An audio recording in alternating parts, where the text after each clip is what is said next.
All right, guys, welcome back to another episode of the Personal Collection. This is number 26, and this is going to be the first episode on Breakout Cards Deep Dive. We are switching over these episodes from the main channel over to now our second channel. And thank you, TJ, our guest today, because he actually gave me that name. I was going to do Breakout Cards too, but I like Deep Dive a lot better because then I can talk about this series and also fakes videos, anything else that I want to include on that side of things. But our guest today is TJ. He's going to talk a little bit about his Alabama college football collection, especially with some flawless cards. He's also in charge of the podcast over on Card Brokers. We just did an episode over there. It's going to be linked down below in the description. Make sure to check it out. It was a really fun one. Hey, thanks for jumping on the episode. Yeah, and I appreciate you too. I mean, and like you said, my audience isn't as keen to, outside of our owner, Z-Med, our audience isn't akin to, vintage, and modern is not necessarily something you show a lot. So it's going to be a fun little dive in this one. Absolutely. And we're talking a little bit on the other episode. I don't want to spoil everything, but it's really good to know a little bit of both markets. If you like vintage cards, trade up some of your modern stuff and we'll deal with the shows. Then you have some funds to go into vintage. If you only like modern cards, maybe move some of those vintage cards or I'd recommend keeping some of your own PC long-term, but maybe not, like move some of that stuff and get into the modern cards at UPC wise. Because that way, if you're going to a show, you have opportunities on both ends of the spectrum. And if you go to a show that leans only vintage or leans only modern, you have an opportunity to make some deals happen over there. Yeah. So I got into, Alabama football from an early age. I was born in Florida, but I'm a first generation. So no one in my family has ever been born in Florida except me. And I got a lot of crap about that going to school. So I made a lot of my memories as a childhood or into my childhood with my dad watching Alabama football.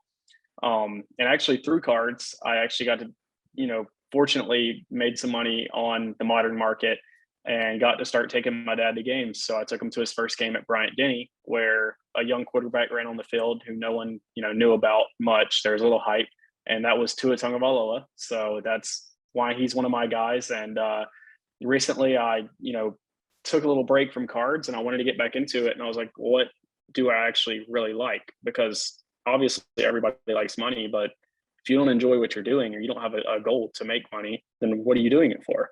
So when I got back into cards, I wanted it to be something about, what's going to drive me to keep looking. And it's Alabama just because it's something I've had a lot of heartbreaks with and a lot of championships that I've seen. And it's just something I have a passion for. So that's how it kind of started.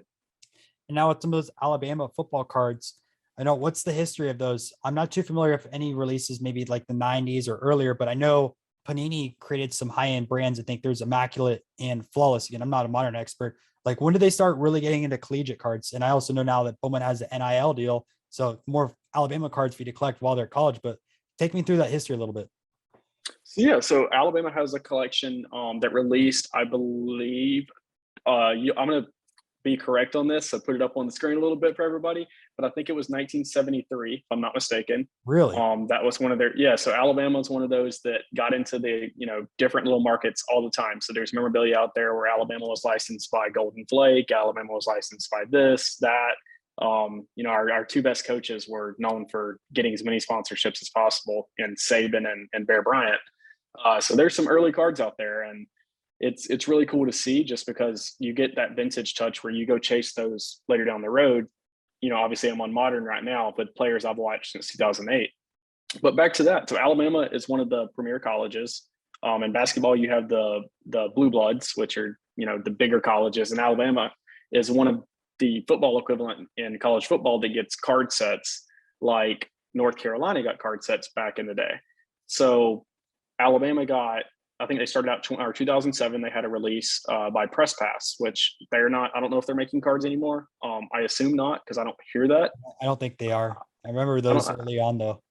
Yeah, I don't think so. I think we had a 2007 Press Pass, which came out with a Nick Saban card. That's his rookie. I actually just bought a complete set earlier today of autographed, all of them autographed in person, except Saban, because people don't sell Saban autographs. But that's a different gripe. So from there, they had a release, and this is what really took off was the 2012, and I've got one of them right here. So we'll talk about this a little bit more later. This is the 2012 Upper Deck University of Alabama set. So when they released that, all the Alabama collectors started chasing things, and they had things in them like the the rarest thing you could get was a trio autograph, which will have like Nick Saban and Greg McElroy and Mark Ingram on one.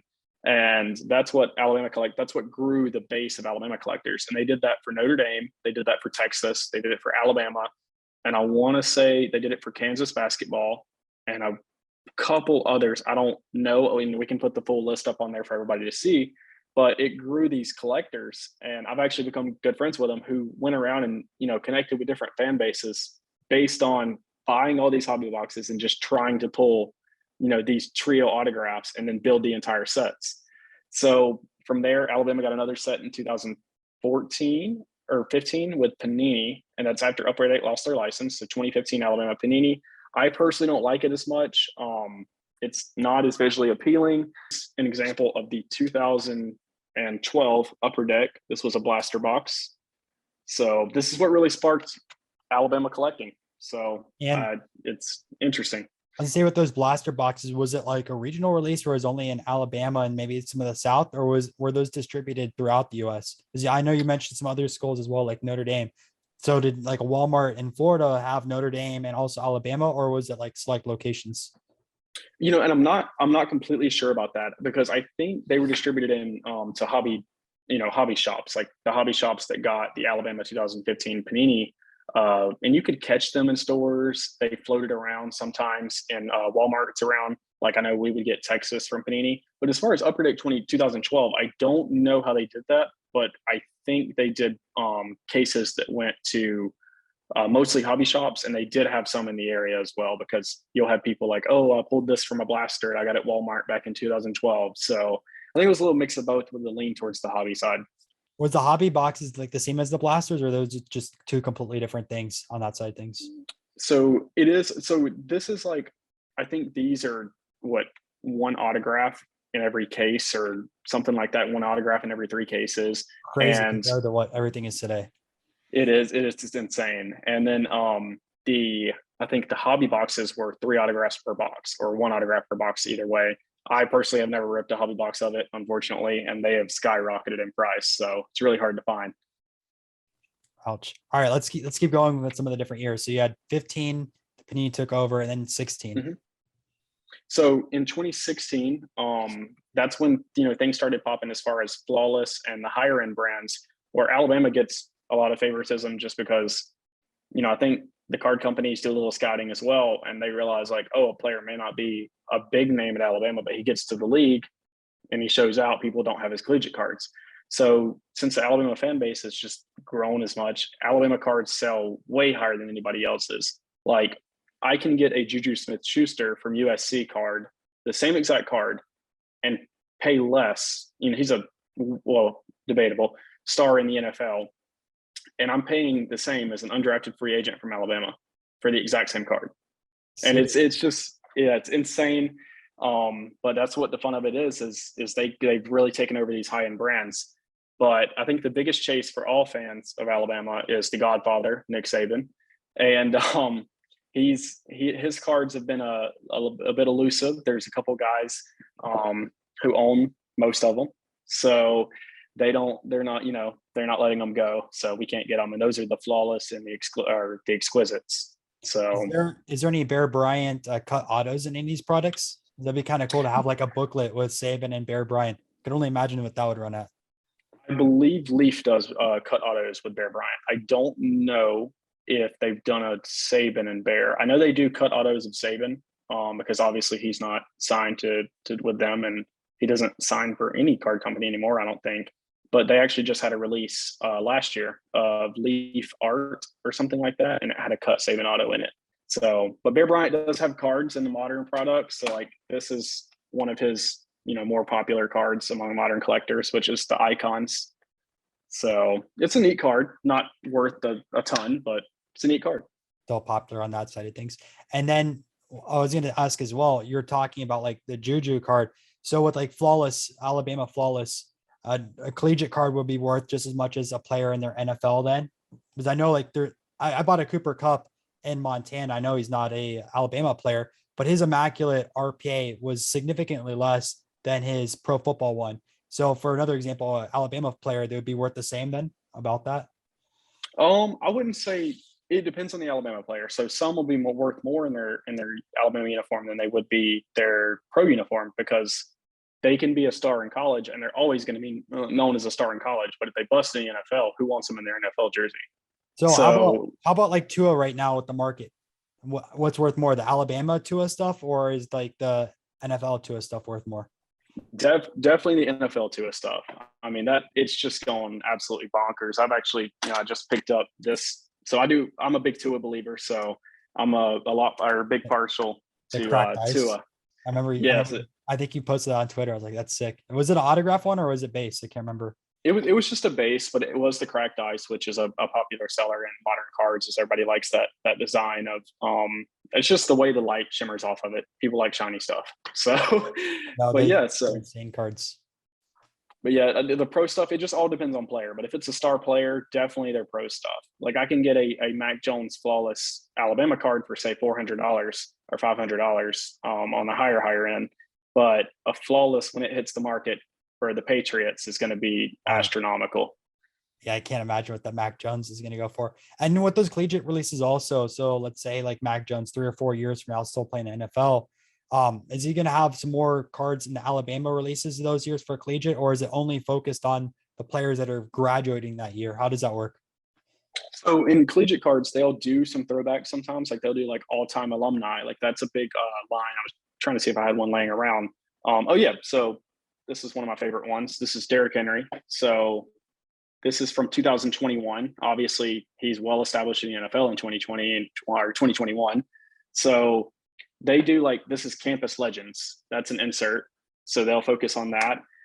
They've also do like Amari Cooper. This was 2020. So obviously he got drafted, much earlier than that. But they go back and it's just certain players they do that with. I know they do a lot of Brady stuff too, because Brady will sign Michigan stuff, but he may not sign as much Patriot stuff. So they try to equal it out by company. Nice. And where do you think the future is going with this now that there's an NIL deal, at least with Bowman? And I think Leaf also does some college stuff. Where do you see the college market going? Do you see people are going to start prospecting Alabama players or Notre Dame players or like the next Heisman quarterbacks, or where do you think it's going? Well, it's interesting you say that because a lot of people have been doing that for years and it's kind of going under the radar. They buy stuff like this, and I actually did it last. I actually have a tweet that I'll pull up and I'll retweet it just so it'll be fresh on the timeline when this video comes out. But I bought this card. So this is Bryce Young, and this is before he was ever a Heisman. And I noticed he had picked number 9 in Alabama, so I got the serial number 9 out of 25.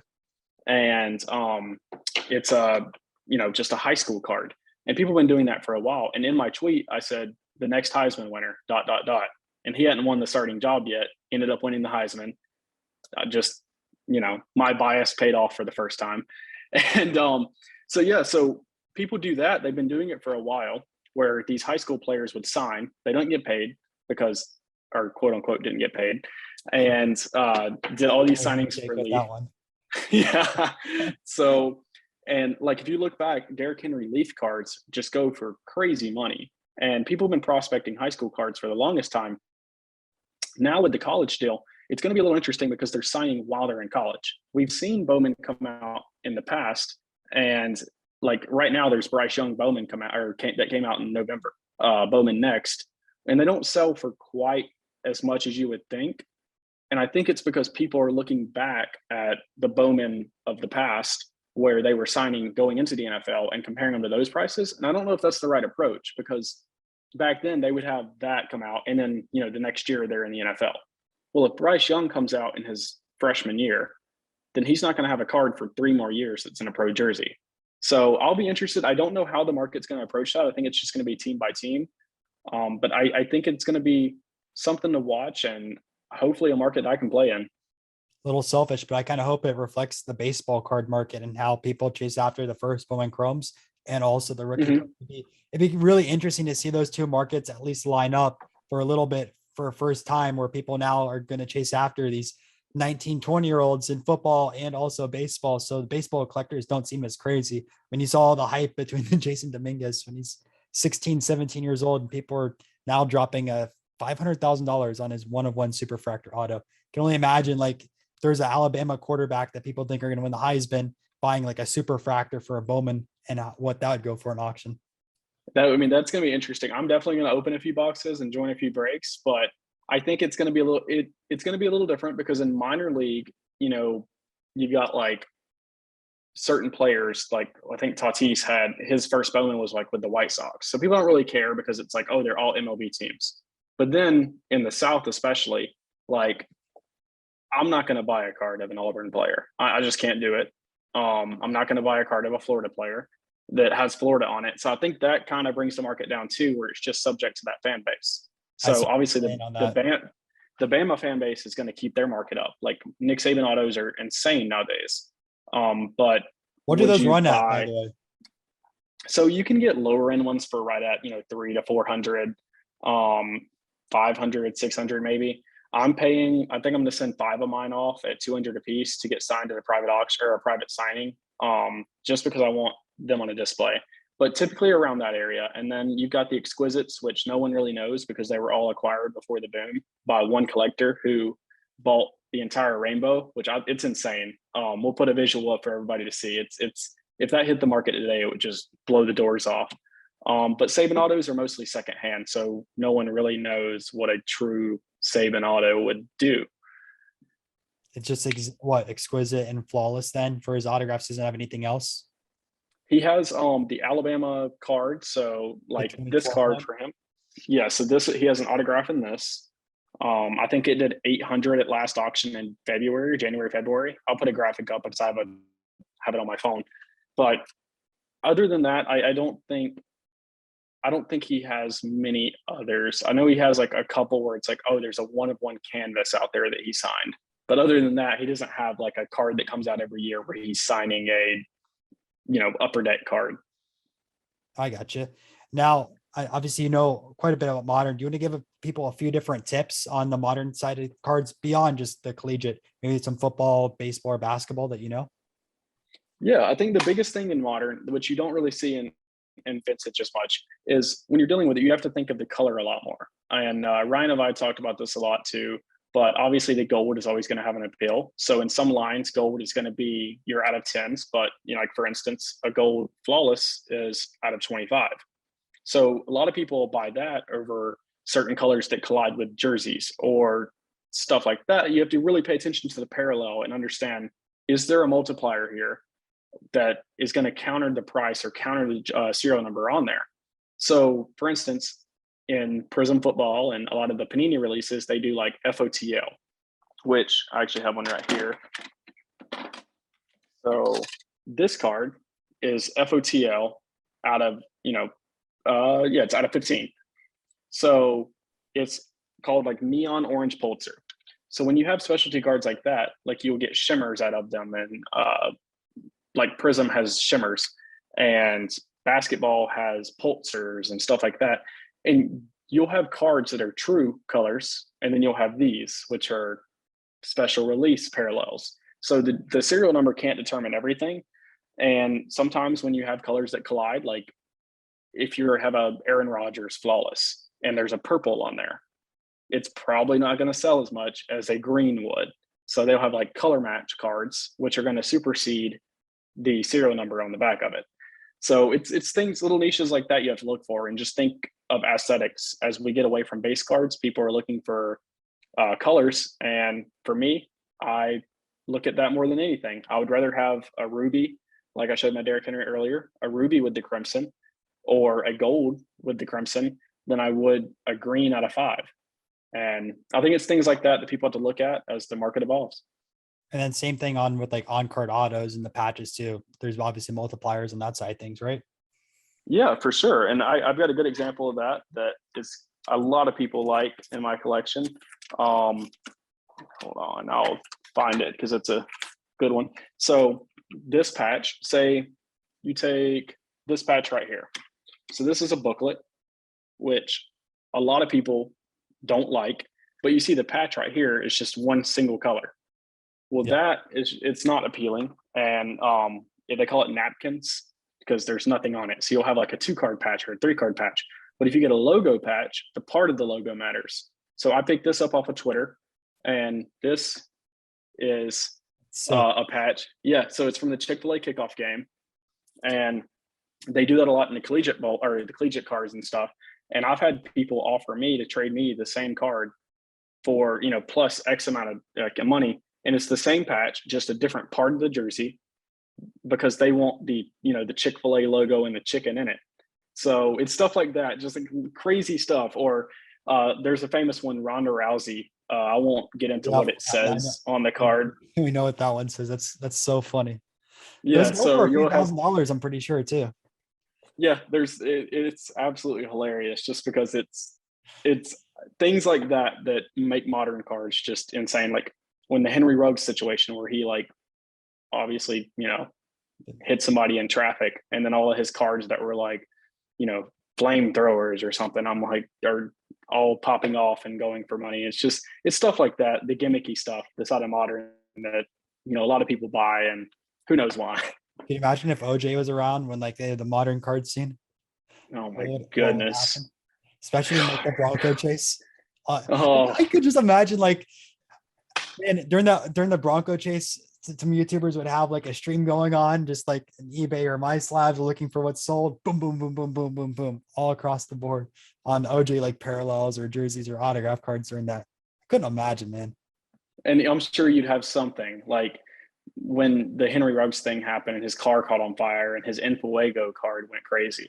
Like it's just things like that that people get a hold of, or, you know, little niches. Like I remember when the Justin Bieber cards went crazy because he had a card with Drake, and it was the first Drake card ever released, and it was like the Drake rookie card. And it's crazy things like that. You don't see it as much anymore, but there was a little span in the hobby where so many people were getting in just looking for that, you know, next trend to hop on. It's funny because that card might take off again just because straight getting back into the hobby. Yeah, that's actually insane. I know a lot of people hate it, but I have no issue with, you know, people coming into the hobby from that culture. I mean, the hip hop culture, the music culture, the movie culture. I mean, I think it's just needs more exposure in general. You grow the hobby that way. I always tell people like, man, I could imagine if like a Bruce Dickinson or James Hetfield, I'm a metal fan, so like one of those type of Mhm. guys joins the hobby and starts ripping packets. Man, I'd be ecstatic for that. That'd be so cool. Like, do I care at the end of the day that people are into the cards? Obviously, like you want to grow the hobby that brings brand new people, their fans into it, and they might like, oh, this is really cool baseball cards, or oh, the vintage side of things is awesome. And at the end of the day, you can't have a stagnant hobby. You can't have it where new people aren't joining and only people are leaving. Otherwise, your hobby dies long term. You need to continue to evolve the hobby. Yeah, I completely agree. And I think a lot of people see it as like, oh, this new generation's taking over. And I never think of it as like opposition. I think of it as, we talked about this on my podcast, which, you know, I mean, I don't want to get too much into it and go over the same conversation, but it's two separate markets completely. You know, Ryan goes to a show looking for one thing, and I go to a show looking for another thing. And I don't know if you've told him yet, but this Saturday, we're going to be Yeah. doing something a little fun together, trying to see who can come up with the best deal with a, you know, X amount of money. So We're gonna do it a brings, we're gonna do a $500 challenge, but the video's gonna be out like 2 or 3 weeks. I'm a little backlogged on some of the editing, but it'll be fun to do because we're gonna go after the same exact show, Clearwater, Florida. The show has a mixture of everything. We talked about it on his podcast. Make sure to check out Card Brokers, but we're gonna try to flip and make the most money at the end of the day at this show. So it'll be interesting to see what $500 can take you into if you're literally just trying to maximize it. yeah. So, and it, like you said, put our things up to against each other. And that's something we've had fun with too. It's just, you know, he'll text me about something and I'll be like, no. And he'll ask why, you know, why is this not? And I got out of, you know, I wasn't doing it for a long time, but before I took a break for my schooling, me and him used to do that a lot, where he would send me a card and I'd be like, no, not interested in that. And he would always ask why. So it's good to see, you know, people wanting to know more about it. And when he did a video for me, obviously, I know we're plugging a lot of videos here, but he got me this Mickey Mantle card. So 1965. And yeah, it was a PSA 5, but it was cool because like I told him earlier, I wouldn't have known it without him. And, you know, I would have spent a lot more money than he did. So, And that card skyrocketed a bit too since I bought it. oh, Those has it? I haven't even checked. I don't look to sell it. So, Yeah, I'm curious what it's going for now. Because mid-grade mantle have they've gone up quite a bit because I've been selling some of the stuff. So 1965 mantle, Mhm. PSA 5. All right, let's see. The last one sold for 550. There was a buy it now 800 or best offer. Another sold for $600, and that's way OC. Yours isn't OC. That's So what I like to hear. yeah, another one that was really horrible. OC did 622. A centered one did 800. Another one that's a little OC. Oh no, that's actually a lot OC. Top right did 650. So I can't remember if yours is good centered wise. It's no, it's not good center wise. I'd say it's like a 70-30 Let's or see it. so.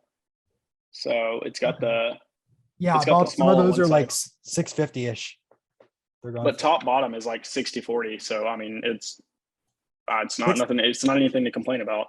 65s are tough though. You rarely find them centered. I mean, if they are centered, they go for high amount of money just on the centering premium itself. But those are always been tough. Yeah, I mean, I love the card though. It's one of those like aesthetically pleasing cards, and we kind of touched on that earlier with modern about why some cards will go for more than others. And I think that's probably the same in certain players and certain sets back in the day in vintage too, where a 65 mantle was popular, whereas an earlier card or a rare card may not be as popular. Yeah, I mean, with the vintage side of things, as crazy as it sounds, sometimes a PSA 4 could be worth more than a 5, like the 65s. If you can find a really nice center one, people will pay that premium. And the thing is, sometimes newer label versus older label. PSA in the past with old label, very easy graders. New label, like sometimes the 5s look like a 7 in the old type of thing. So if you're looking for something that presents well, sometimes you want to just grab a newer label, might be cheaper and it might present better than a 7. It's all interesting with like the registry and how that works. Not gonna go into it all in this video, but it's a fun market, especially as you learn it. But hey, TJ, I really appreciate it again being on here. People can follow you on your Twitter. What is your Twitter handle? It's at TJ Card Collector. So TJ Card Collector. It's first thing I thought of back when I was getting back in, getting into cards heavy again. So it's been my thing, and I have to go by TJ now, even though my name is Tanner. And if you guys and if you guys have any Alabama cards, make sure to send it his way because he will be buying them for his PC. Hope you guys enjoy this episode. I'll catch you next week.